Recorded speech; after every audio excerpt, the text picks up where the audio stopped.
Hello everyone, Brian Burns, Motor City Spindle. We're here at our 25,000 square foot facility. I'm going to give you an inside look at some of the makes and model spindles we are rebuilding today. For instance, here's a Koyo centerless grinding spindle, 6,000 RPM grinding unit. What you're looking at here is a disassembled Mori Seiki Machining Center unit. I'm not certain on the exact make and model. Looks like it's a 10 to 12,000 RPM Cat 40 motorized machining center unit.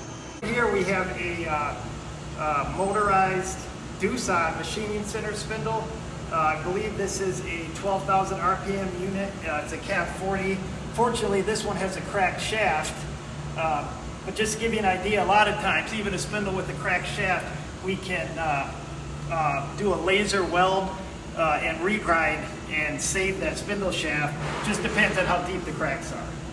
This kind of unique looking spindle is a motorized routing spindle for a machine that cuts stone to make countertops. Water cooled, 10,000 RPM, pretty specific to the stone or composite cutting industry.